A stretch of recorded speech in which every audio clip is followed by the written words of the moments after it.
အားလုံးပဲမင်္ဂလာပါဒီကရှောင်း YouTube Channel ကနေပြန်လည်ကြိုဆိုလိုက်ပါတယ်ကျွန်တော်ဒီနေ့မှာမိတ်ဆွေတို့ကိုတင်ဆက်ပေးခြင်းတဲ့အကြောင်းအရာကတော့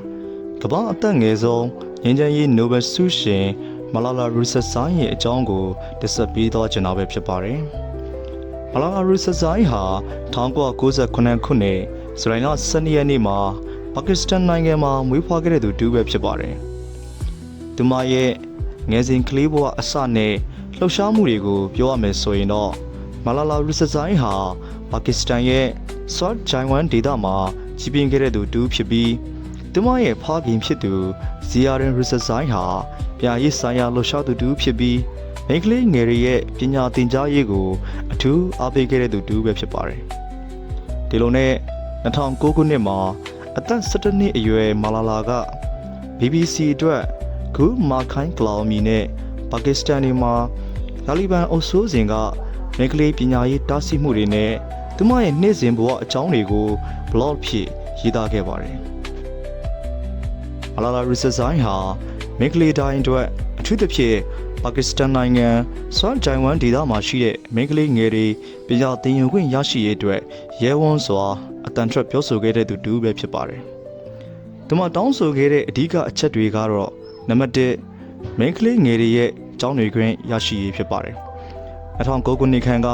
ဆွမ်ဂျိုင်ဝမ်ဒေသကိုထိန်းချုပ်ထားတဲ့တာလီဘန်အဖွဲ့ဟာမိန်းကလေးငယ်တွေကျောင်းတွေခွင့်ကိုတားမြစ်ထားပြီးမိန်းကလေးငယ်တွေကျောင်းတွေကိုဖျက်ဆီးပစ်ခဲ့ပါတယ်။မလာလာရူဆက်ဇိုင်းဟာဒီတားမြစ်ချက်တွေကိုဖီဆန်ပြီးတော့မှမိန်းကလေးငယ်တွေရဲ့ပညာသင်ယူပိုင်ခွင့်အတွက်တောင်းဆိုခဲ့တာဖြစ်ပါတယ်။နံပါတ်1သူမတောင်းဆိုခဲ့တာကတော့အခြေခံပညာရေးအခွင့်အရေးဖြစ်ပါတယ်။သူမဟာကလေးတိုင်းလိန်ခွဲခြားမှုမရှိဘဲအခမဲ့မဖြစ်မနေတည်ယူခွင့်ရှိတဲ့အရေးသွေးမီပညာရေးကိုရရှိတင်ကြောင်းတောင်းဆိုခဲ့တာပဲဖြစ်ပါတယ်။နံပါတ်3တောင်းဆိုချက်ကတော့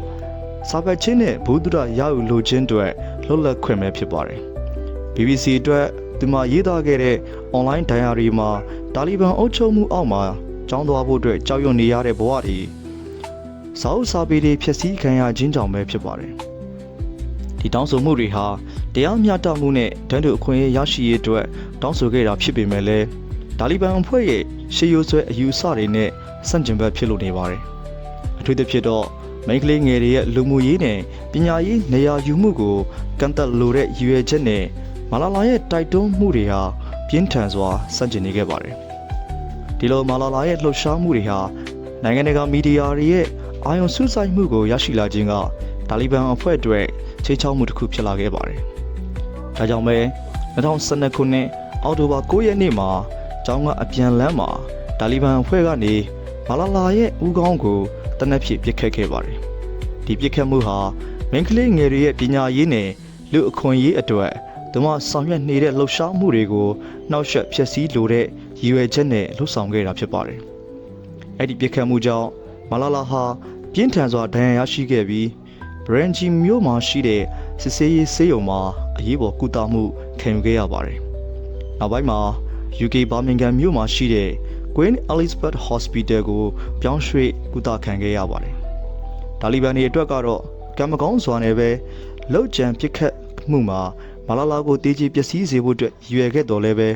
အကျိုးသက်ရောက်မှုကတော့ပြောင်းပြန်ဖြစ်ခဲ့ပါတယ်။ဘာလို့လဲဆိုရင်ဒီကိစ္စနဲ့ပတ်သက်ပြီးကမ္ဘာတဝန်းလုံးကဒေါသထွက်လာခဲ့ပြီးမလာလာရဲ့လှုပ်ရှားမှုကိုပုံမှုအားကောင်းလာစေခဲ့ပါတယ်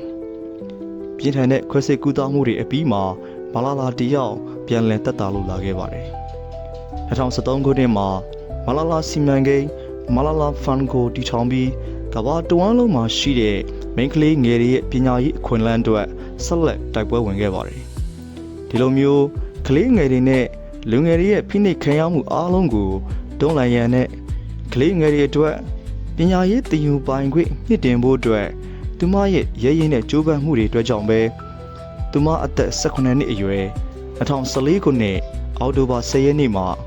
အိန္ဒိယလူမျိုးကလေးအခွင့်အရေးလှုပ်ရှားသူကီလာတက်ယာဂျီနဲ့အတူငြိမ်းချမ်းရေးနိုဘယ်ဆုကိုချီးမြှင့်ခြင်းခံခဲ့ရပါတယ်။သူမဟာနိုင်ငံတကာဆိုင်ရာငြိမ်းချမ်းရေးနဲ့ကလေးခွင့်ရေးတင်ကြတာတစ်ခုဖြစ်လာခဲ့ပြီးနောက်ဆုံးမှာကမ္ဘာအသက်ငယ်ဆုံးငြိမ်းချမ်းရေးနိုဘယ်ဆုရှင်ဖြစ်လာခဲ့ပါတယ်။နိုဘယ်ဆုရပြီးတဲ့နောက်မှာ2015ခုနှစ်မှာ